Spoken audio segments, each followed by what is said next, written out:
Hey, visionaries! You are now tuned in to the Starts with a Vision podcast, where everything you do in life starts with a vision. If your vision is clear or foggy, you are in the right place. It's time to go take what's yours, because there's a vision only you can see, and a dream only you can dream. And now, your host, Mr. Starts with a Vision. What's going on, world? This is Mr. Starts with a Vision, and I want to say thank you so much for tuning in. Today's guest, we're going to be talking about how to have a multi-million-dollar subscription box, okay? We have Arion Long on the line. What I want to say is she is disrupting an industry. Well, she's being very innovative, actually. What she did was she created a subscription box for women so that they can enjoy their periods, okay? And this year, I want to say they're on track to do $3 million, if I'm not mistaken. Arion, correct me if I'm wrong, but she is doing amazing things. She knows how to raise money. I think they call her the pitch queen, she was telling me.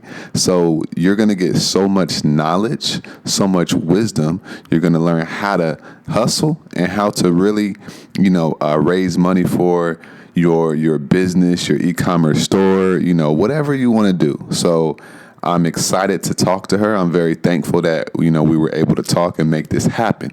So with that being said, enjoy today's episode. What's going on, world? This is Isaiah Fowler, a.k.a. Mr. Starts with the Vision, and this is another episode of the podcast, another episode of interviewing somebody who's amazing, who just got their lipstick right so she could be on camera. But we have Arion Long on the line, and she is the owner of Femly, which is a subscription box company, and what they do is they help women with, their periods and their menstrual cycles, and making them, more bearable and or helping them get all the pain away. So, I'm a guy, so I can't put it how she's gonna put it. Right. So we're gonna talk about this whole thing, the business aspect, entrepreneurship aspect, and all these other things. So how are you doing today, Arion? I'm doing great. How are you? All is well over here. I am just very, very, very happy. I'm feeling good today. I'm a little bit overcast, but life is good, and I'm continuing to grow and trying to get on the level of you. Sounds good. I sense a little sarcasm right there. You look surprised. I think because it's still shocking sometimes. Is it shocking? Yeah, it is sometimes. Like sometimes, I don't know, I can walk into a room and be like, I'm a badass. You all should know me. Bow down. Or I can walk into a room and I'm like, I'm just going to stay in the corner. And it just depends. But it's usually not in the environment that you would think it would happen in. Mm-hmm. Why do you say, why do you feel the way you do in terms of, you're kind of like, I don't believe it still? Well, I think, you know what it is? I think that I am sometimes scared of rubbing people the wrong way. And in reality, I probably shouldn't care, but I've come to realize that I have a very strong personality. I come from a family full of boastful, loud New Yorkers who, they mean what they mean and they say it. If you don't like it, you're going to hear it, but that's who I am. So sometimes, and I've heard this quite a few times throughout my life, like people always say like, oh, from your online persona, I either loved you or hated you, or I didn't think that I would like you or love you. And now that I know you, it's like, where was I before you? And I think sometimes it's like, I think I'm nervous of how people may perceive me. I just am. Like, I'm worried that maybe they'll think I'm too much, or I intimidate a lot of people. I can say that. And recently that's been a big thing. Like, I'm intimidating, and I don't mean to be. It's just, I don't know. I'm a queen. Right. So do you care about what people think? I think somewhere in the back corners of my mind, a little bit I do. Just a little. Not much. Because it's usually their loss. Like, I can't tell you how many times like someone did something crazy and like it came back to bite them in the ass, and I just had to watch it unfold. Mm-hmm. Right. That's interesting, because a lot of people say, I don't care about what nobody think. I don't care about what nobody think. But you're saying in the back of my mind just a little bit. And I think that is everybody. Yeah. But you're probably just, like Kanye said, right? We all self-conscious. I'm just the first to admit it. Yeah. And that's how it is. Like, I want people to see the light in me that I see in myself sometimes, and I want them to not take me as overbearing or like a know-it-all. And maybe I'm a product of my environment. Like I said, I graduated college from the freaking 10th grade. Like I was one of the youngest when I was going to Morgan. And since then I've had this hierarchy of successes, and people, they come to know that. So you literally are walking a tightrope sometimes. And now that I've started this business, I kind of feel like I'm still in that realm. It's just a little bit different now. Now I'm expected for family to reach certain, heights. Absolutely. And do you feel like you're gonna reach those heights? Oh yeah. To be honest, I'm just waiting until about December 31st, waiting for that $10 million check. But no, I seriously I've made so many. I thought they were mistakes at the time, but I'm being led on a path, and where it's going, I can kind of see over the horizon, and it's insane.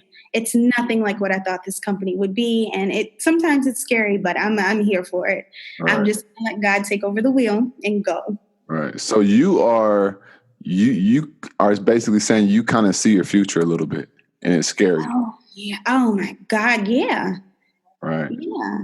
Okay. So before we go deep in it, because I feel it, what exactly is your company? Just let everybody know what exactly your company is and what do you do? So I am the founder and CEO. I like to say Chief Estrogen Officer, but I'm the CEO of Feminine. I like me, that. And we deliver feminine care on a monthly basis. So you get this basically lit ass box that makes your period a actual monthly gift. You get organic feminine care, body scrubs, face mask, anything you can think of that a girl would need during that time of the month. Teas, cramp relief, everything. Okay. And like tampons and everything, right? Everything. Pads, tampons, liners. Okay. So the stuff that you give them, is it your products as well? So the feminine care, historically, we were actually forming partnerships with various companies and including their items because I had the marketing, I had the people. And now we've kind of moved into this whole manufacturing and tech space because there was a demand. And I saw that going the way that we were going, with businesses, as you order more products, the price should go down because of volume. But with us, I saw that wasn't happening because people were seeing how much traction we had and trying to take advantage of us because at the end of the day, these are their products. So I said, to hell with it. I'm going to use my money, go into manufacturing. If I make my own product, I have more control over it. I can now donate to women who don't have access and maybe can't afford a subscription. Maybe they're homeless. Maybe they're in prison and are using freaking socks. So I just saw the opportunity with it and the potential for an even bigger social impact. No, that's real. I like that a lot because what you're saying is it's just deeper than just a product and a subscription box. It is. And in the beginning, it was like, oh, this is a cute idea. I started Family because I was diagnosed with a cervical tumor. So I said, I see a need in the market. There's not a lot of organic options that are accessible to people. Let me start this. And since then, in the beginning, it was more about creating something cute and convenient and money. And now it's like, okay, well, if you die tomorrow, what impact are you going to leave in the world? How can you make a change? I'm driving into Baltimore every day. And I don't know if you're familiar with MLK, but it's like one of the main routes into the city. And I'm meeting so many homeless women who they're not asking for money or food. They're asking, hey, do you have a pad? Do you have a tampon? I cut up a t-shirt and this is what I'm using because the shelter didn't have enough. Like, it's crazy. It's crazy. So you want to be able to just donate your stuff to these homeless shelters and stuff like that. Like, I want to keep the subscription growing and grow in the tech space with other products. But I also want to make sure that I am able to make an impact for everyone who can afford. I do not want to ignore urban populations. I'm not about that life with ignoring women who look like me. I'm here for the community and for the culture. Damn, that's deep right there. So yeah, it's way, way, way bigger than you. And it's always, I think, bigger than us. We start things, of course, because, it's always bigger than us and it's something that happened to us and it may be devastating. And we're like, you know what? I want to do this for, because I've been through so much pain. Right, right. So, when you started this whole company, when you started Femly last year, talk about your first steps on starting it? You know, where did you even start? Because I know it could get crazy. It could get confusing, right? You don't really know exactly what to do, how to do it. But what was your starting point? I literally, it's crazy. I did so much like the first few months that it's almost like a blur. Like people have asked me to think back to what I was doing. It's like, I don't know. I almost feel like I just woke up and it was a thing. But to be quite honest, the idea came to me because I looked at the validity and the exit that Dollar Shave Club had. They were sold. A similar subscription for razors was sold for $1 billion. And I said, well, to hell with it. Men can have No Shave November. Y'all could decide to throw the freaking razor away. I can't say, hey, I'm just going to put this ovary in the trash. Fuck this period. Right. I am going to develop a product that women cannot opt out of and that helps them, but is not only helpful, it's affordable and convenient. So I started with that. I went through the whole process of looking up like LLC requirements, looking up what similar companies did. I had a pre-launch of about maybe 6 months. I just did research. Like every day I would get off of work and put in about 4 or 5 hours every single day, weekends included. And, that helped me get off the ground. And I've been learning a lot since then as well. Mm-hmm, mm-hmm. Yeah. So Dollar Shave Club got sold or they got bought? They were acquired by Unilever, which is a razor manufacturer, but they grew their base so quickly and they were so scalable that it was very attractive for Unilever to purchase them, and they had a merger and acquisition. So that's dope. That's super dope. And not a lot of, to me, there's a big difference between a small business and a startup, but they were a prime startup. And for me, it was proof of concept. I think that one of the biggest things that people can do is to not let competition make you scared. Competition is good. If you have something that is more of a startup idea, meaning that you can scale it and get like a 3 times return within 2 to 3 years, you want competition because you want to be able to go to these investors and say, well, look, so-and-so got 10 million. I don't have money right now. Imagine where I could be if you gave me your money. Right. So you're always out there pitching yourself. Your company to get more money. Yeah. I mean, I was in the bathroom pitching for these eyebrows today. Yo, you're funny. I was like, yes, girl, you can be interviewed. You go ahead. Yo, that's hilarious. That's very interesting though. So when you started, in terms of like technical stuff and practical stuff, how did you go about getting a supplier and all of that stuff, like all the how-tos and, not like I just started, but how did you go about finding So I knew, so for the box suppliers, there are not that many in the country. So I kind of joined groups with subscription owners and spoke to them about who they used, what the pricing was like, and, what discounts would take place once I got up to 1,000 or 2,000, et cetera. In addition to that, for the add-on items, I literally went to Whole Foods and said, okay, I use this coffee scrub. I love it. Let me see if I can shoot them an email.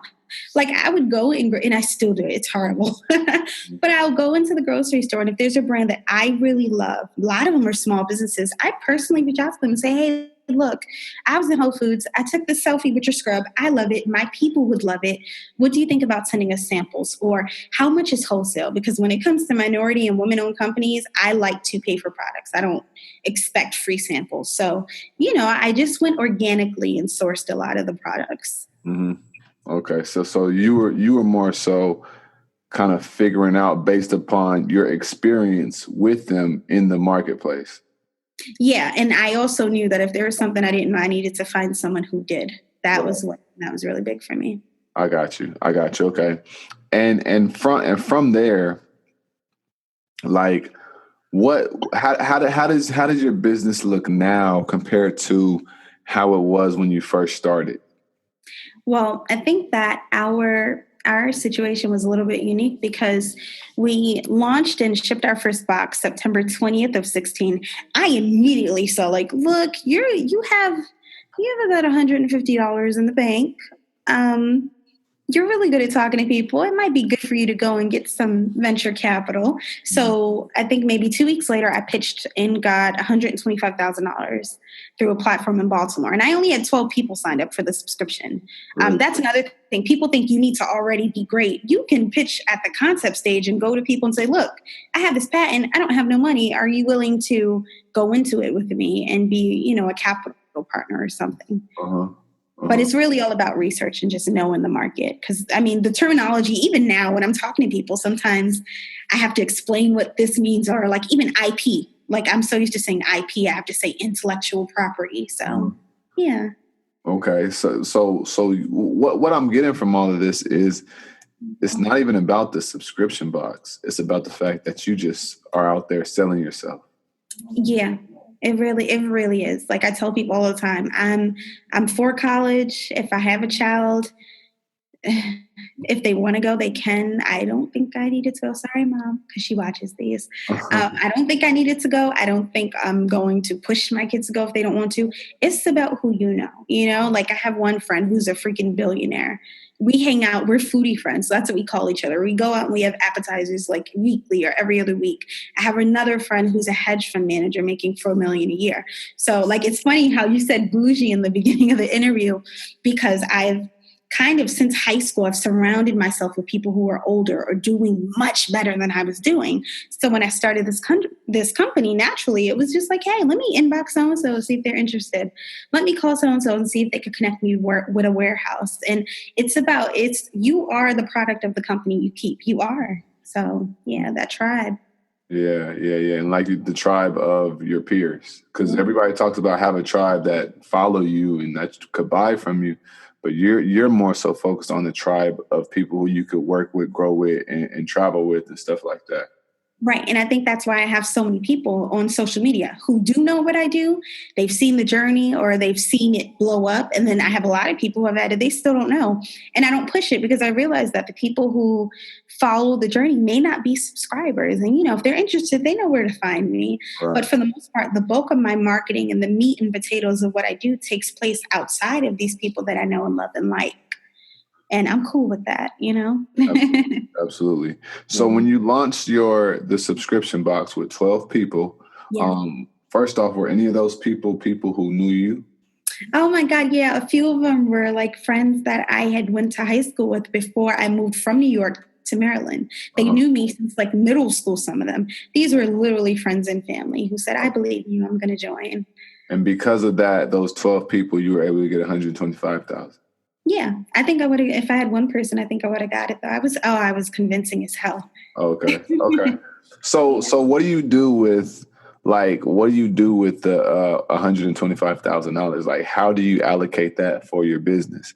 Because I'm extremely interested to know that. Okay. And I know that people listening are as well. Yeah. Okay. So when you decide, so first of all, you have to look and see if your idea is investable, meaning that you may have an awesome idea, girl or guy. Let me tell you, small businesses are out here making $10 million a year. So you might not need to have a startup. You might not need to get investment. But if you are in a realm where you are doing something that's new or that could really make millions and millions within 2 to 3 years, you go and you pitch, and part of the due diligence process after you pitch includes people looking over your projections, what you may make for the company. Mind you, these things don't have to be accurate. 90% of the time, they're not, your pitch deck, your slide deck, they're looking at the amount of money that you want. And then you give them something that's called a use of proceeds, which basically tells them, okay, I'm going to use 10,000 of the 100,000 for this. I'm going to take 85,000 for a salary to pay myself. I'm going to, so you're literally asking for whatever you want and then outlining how you're going to use it in what amount of time. So for me, I knew that, okay, if I get 125,000, it'll be gone within the year. I'm going to use that in market and, put the money back into the business to grow. So that was basically how I laid it out. And again, you can do that without purchasers, consumers. If you're not making money, you can pitch and be successful at that. Mm-hmm. And how long did it take, like, when you went to the event, you pitched yourself, and they said, yeah, like, how long did it take you for them to, send the wire and That's crazy. So due diligence historically for startups can take anywhere from 3 days to 6-7 months. It was a while. And then like halfway through it, we had an issue where, one of my lead investors, because what they do is if you get a crew of investors together for the money, they assign you a lead and he's the main one you're working with. The other people just write you a check and leave you alone. but his wife filed for divorce. So it was like, oh my God, I have all this money and I might not. So like the deal went crazy, things went left, and it was a blessing in disguise, because had they given me the full amount of that money, because it comes out in stages, I don't know that I would have lost it, but I've made some mistakes since then, and I'm glad that I've made it without being accountable to someone else. Like by January, I was back to owning 100% of the company. Nice. And that's the other question I was going to ask you. So let's do a timeline, because I just want people to get the most amount of value from this. So you started the subscription in September. September 16. Okay, the 16th. You sold 12. So, okay, let's go back. I got the LLC December 2015, Christmas. 2016, September, I launched. October 16, I pitched. The deal was still in the works. We're going back and forth about the terms, how much money they give me, how much equity I give them, how I want my shares of the company to vest so that I can pull from it. January, the deal kind of falls through. I'm back to owning 100% of the company. Since then, I pitch. I have a trademark infringement case. In February, a white-owned company stole one of our URL domains. Black Twitter claps back. A bunch of people sign up. Oh, it's so much. Dang. So, but all the while, they didn't give you the money yet, right? Nope. I got a portion now. I didn't get the full payout. Oh, so you only got a portion, used that, flipped it, gave them back and said, look, I want to end this relationship. I'm done. This is not going to work out, and kept going. Dang. Okay. That makes sense. Okay. You always have that option. At any time. At any time, you have that option. Most of the time, in your contract, you can make it so that if they don't meet certain terms, they don't get the full amount of equity. Or maybe, if they stay on with you for a year, they get 0.5%. Stay on for another year, they get another 0.5. So it's really up to you. You go back and forth and you decide. It's almost like a divorce. Like you pick what you want. All right. Well, sometimes that ain't the case with divorce, but because when some people get divorced, they can't pick what they want. No, I told my husband, I'm taking half your toothpaste, one sock. You see what I'm saying? And he ain't going to be able to negotiate none of that. No, I'll just give him a cool $1 million and he can live his best life. He's deserved it. I'm not easy. I'm like 5 women in one. Yeah, that's crazy though. So because that's giving me a lot of perspective just on how everything works. And, like you say, it could take up to 6 months. Like it can take up to 6. Like you still, well, I don't eat ramen because of the wax, but you're sitting around eating chicken and ramen trying to live. And people are just like, we don't know if we like the terms. We're going to wait and maybe give you a check, or no, I'm in Aspen. I can't, bruh, you could have went to the bank before you went to Aspen. Right. It can take a while. Some due diligence terms, it takes up to a year. It really depends on how much you're asking for and how invested they are in you. But investment is like courtship. You can always find you another bae who's willing to invest and go with them. Right.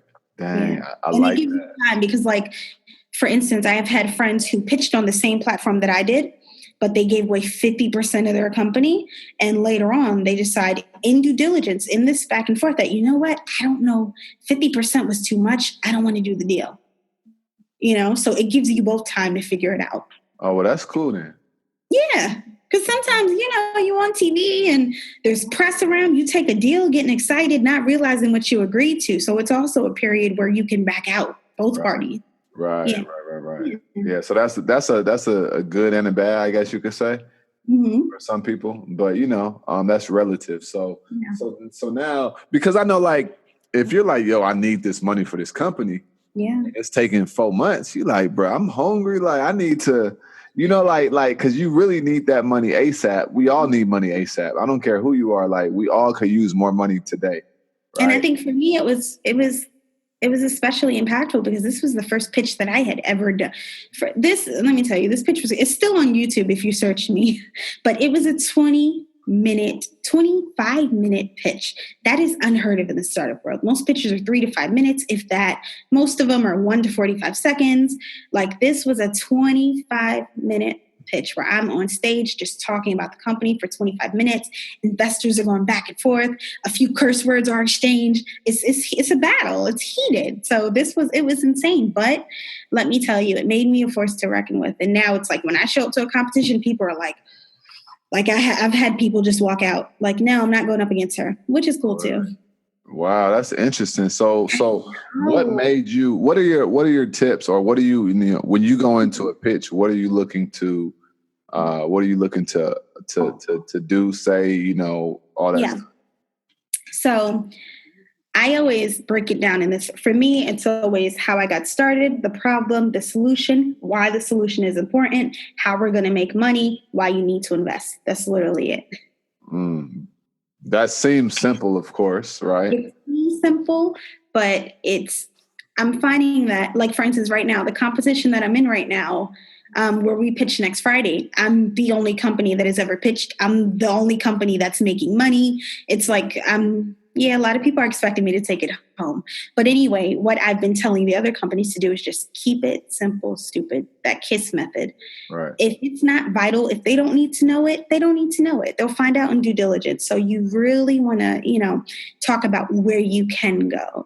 For instance, for you have this podcast. You could be like Very Smart Brothers, where you're impacting men around the country, guest speakers, sponsorships through Sirius, maybe Target's throwing you a launch party. There's so much that you can do with it. And you want to speak to that, Right. Imagine where I could be if I had 100,000 or 500,000.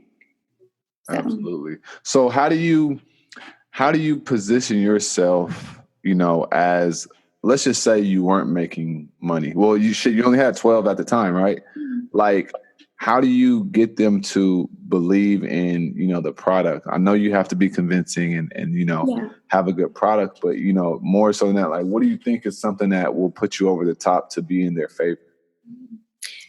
Being transparent. And I'm kind of funny with that because I have friends who are transparent, and I'm on the fence about how much you should share, because it tends to have people expect certain things from you. But for me, it was being transparent.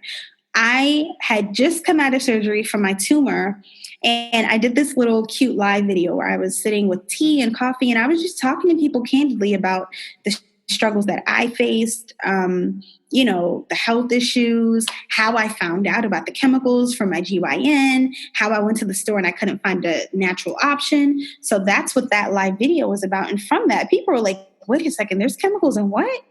Oh my God, where can we find organic? And I'm like, girl, I'm making some. They're like, okay, sign me up. Like, that's it. Even if it's a little bit more than the store, I'm investing in my health. Mm-hmm. That's where it was. And do you think that, like, you're getting ready to go pitch, right? Yeah. Now, here's the question I have for you. Why are you going to pitch now if you already got some money? And should you always be looking to pitch and get more money? Oh, yes. And there are a lot of people who think, like, for instance, I've been a finalist for about 5 or 6 competitions in the past 6 to 12 weeks. But one of them in particular in St. Louis, I did not go to just because the logistics with the flight were crazy. And one of my competitors took it home. And then like a week later, I was a finalist for another competition, and him and I were also up against each other, and he took it home again. So anyway, you always want to pitch because it's free money. You're literally going to talk to somebody for 3 minutes so that they can hand you a bag, and you don't have to give away a piece of your company. You can use that money for whatever you want. There's no strings attached to it that says you have to use it for this. Hell, if your bills are behind, you could take that check and pay your bills up.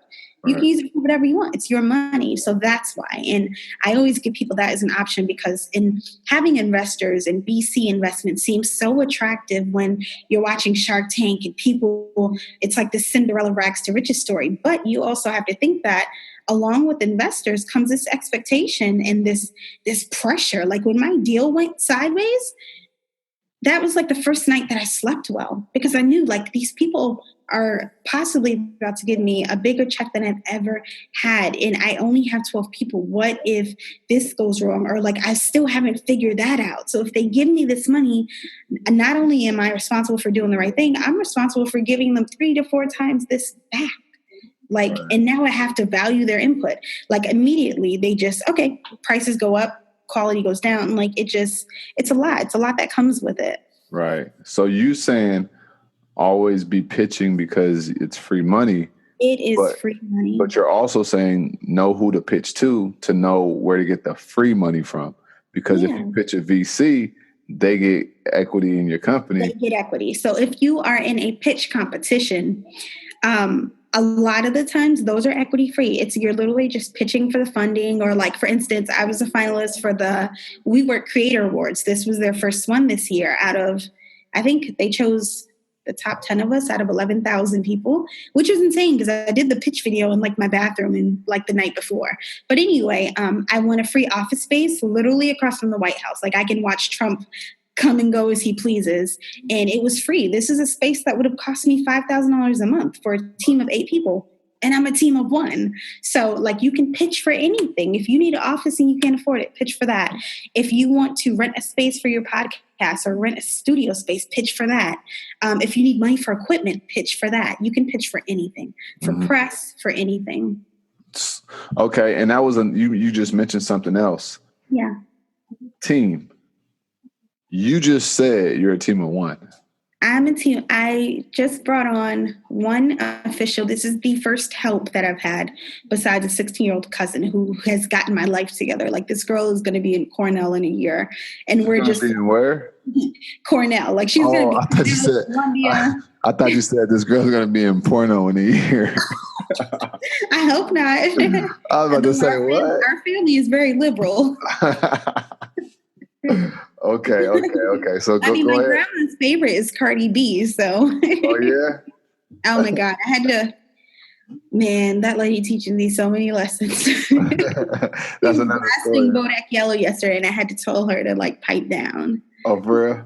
That's funny. Well, that's good. She stays young.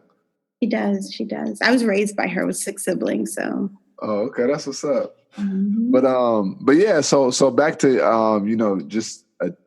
In terms of the team, you literally have done all this by yourself. I have been running on E for over a year. It's been stressful and it's crazy. I have this menstrual product and half the time I don't even have a menstrual cycle. Like I can say the last 3 months I've been consistent. I feel healthy. I'm good. But prior to that, I was sleeping like 3 to 4 hours a night, if that, or sleeping from midnight to 3 a.m. and then going back to sleep from 8 to 11 a.m. Like my schedule was all over the place. Right. And so talk about your first team member. So I recently spoke at Bowie State University in Bowie, Maryland. It's an HBCU. And after the talk, there were so many design and like branding students who specialized in all of the help that I needed.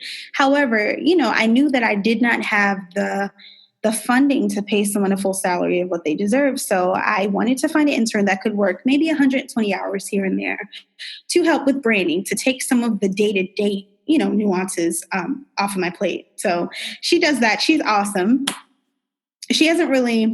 We haven't got into the meat of what she's going to be doing, but she'll be getting into that soon. And I'm trying to strategically choose team members who could help with that so that, when the time comes, I can hire them and give them benefits and all of the perks that come along with being team family. Mm-hmm. Yeah, that's really good. So you got her on. So she's going to just be helping you with a few things. You said like 120 hours, like every month or every what? Every month. Every month. Okay, so 120 every month. So that's almost full time. Almost. Right. Okay. And so what's the goal moving forward? Like what's the vision? Do you want to sell the company? I would love to sell. We're already in talks with people from a few other companies that Yeah. I knew that when I started this. This is my baby, but I'm a businesswoman, so I would love to be acquired by like a Procter & Gamble or Kimberly Clark or somebody who's in this space but doesn't offer this. And if not, I would love to continue doing what we're doing in urban populations and maybe let go of the reins as the CEO and bring someone in who can, move forward with my vision, but allow me to expand in other, tech-based realms. Mm-hmm. Wow. Okay. So how do you position your company structurally, right, to be able to sell it? you grow like fire. You make money. Your goal, getting out there on Facebook. Your goal is to scale. Your goal is to grow. And it doesn't even matter if people see you or not, because I have friends who've been acquired with 300 people following them on Instagram. You just want to have the money and the backing and the proof of concept from purchases. So that's it. So what about like in terms of like your corporate structure?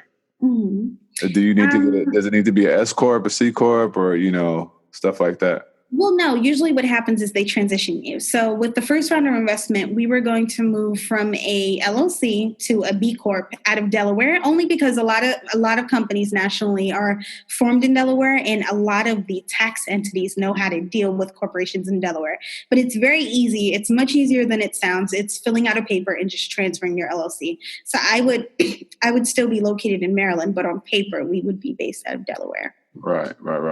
Okay, so just small stuff like that. Just turn and like basically though, just don't even worry about all that. Just get started and make money. Well, yeah, because people are going to give you money and they're going to figure it out for you because they want to make money with the money that they gave you. Right. But at the end of the day, make as much money as possible. Make as much money in as little time as possible. Yeah. Interesting. But there's no set number either, because let's say you only make $5,000 in 6 weeks. That's $5,000 in 6 weeks.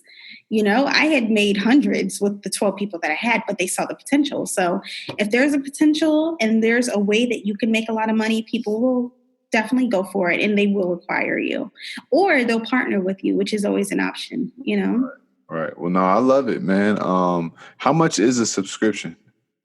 So historically, we've been in the realm of $9.99 to $34.99. We are moving to a more luxurious subscriber set, so it'll go up to $39.99. But I think that our subscribers are going to fall in love with what's included: full-size items, brand discovery, coupons to their favorite places like Chipotle and Panera.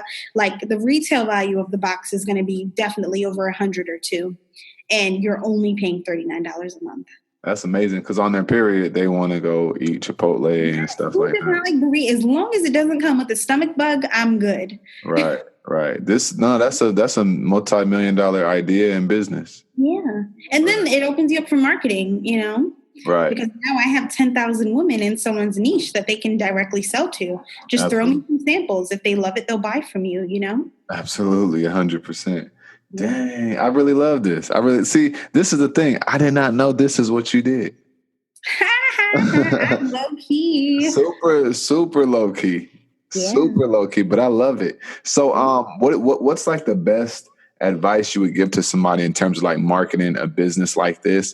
Would you say partnerships, or would you say just marketing, Facebook ads, or what? Like, what's the best ROI you've had?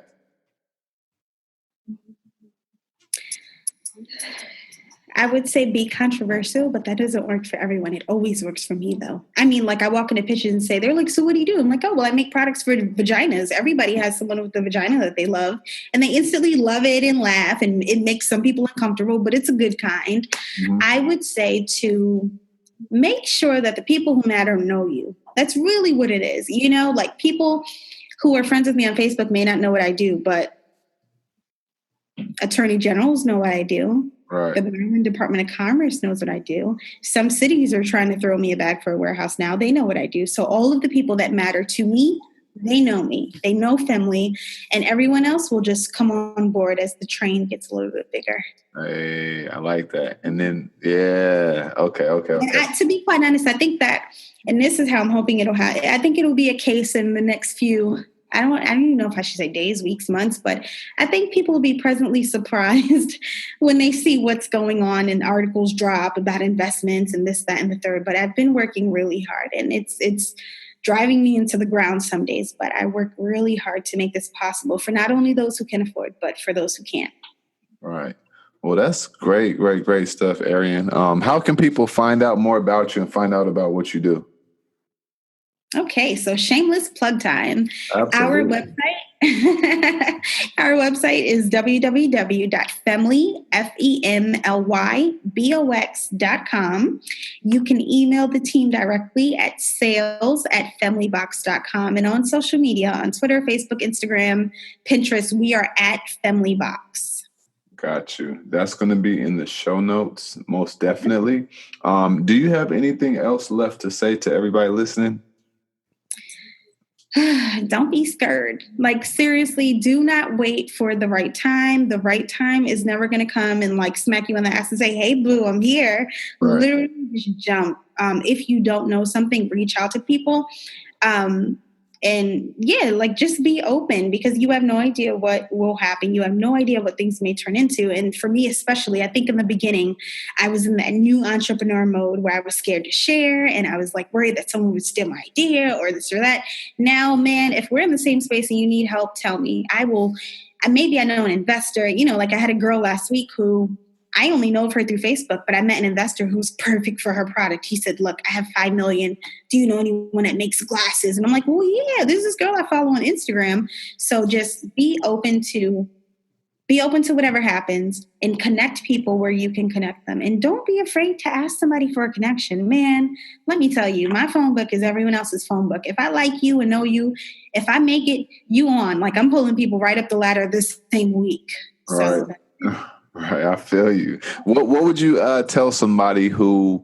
What would you tell somebody who doesn't have the money, like legit, don't have the money, like even to start their whatever idea, but they do have the idea? What would you tell that person?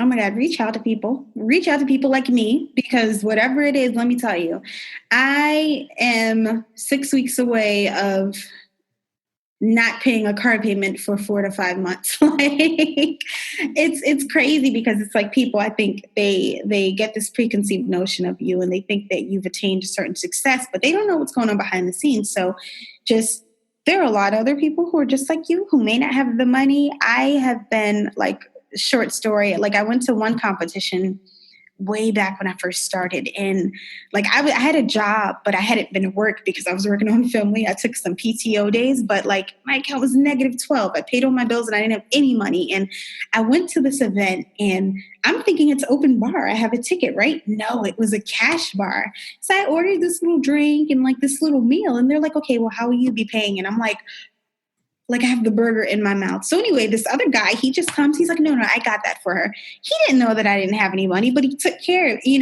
So just don't let not having money block you from your blessing. Y'all can reach out to me. It's not like I'm working. I have a few hours every day. I can at least direct you into the direction that you need to go, or make a meaningful contact, or even give you, somebody who may be able to help you. That's the least that we should be doing for each other. We got to get rid of that whole competition, and we got to get rid of that. Mm-hmm. No one wins if I don't win, and the tribe doesn't win. Nobody wins. Absolutely. 1,000%. Well, I want to say I appreciate your time, and I think that this has been invaluable, and it was indeed fire. I'm so excited for y'all. Yeah. I'm excited for us, man. In a year, I'm telling you, we're going to be like, yo, so are we getting a matching yacht, or should I get the red one? Like, that's how I want it to be with everybody I know. Everybody. I want everybody to be doing great. I do. Yeah, like, me too. Like, seriously. Like, for real. So, Isaiah, what are you doing? Come on the jet, darling. I'm going to get an accent and everything. Trust me. With one of them little small dogs, them small, expensive dogs. And he's going to be white in a Gucci purse, of course. Like, dog. Right. That's hilarious. Well, guys, you heard it. If you're listening, or if you're on Facebook Live as well, you heard it. Hit her up, hit Arion up, because I think so much good information was dropped here. I truly, truly do. And I know for a fact that she can, or she will get where she's going to go. And I don't think that this should stop you, or, make you not want to do anything. It should only inspire you to take the proper action that you've been thinking about, doing in your life to make your life better and more fulfilling. Yeah. So with that being said, guys, that's today's episode, and we're going to talk to you on the next show.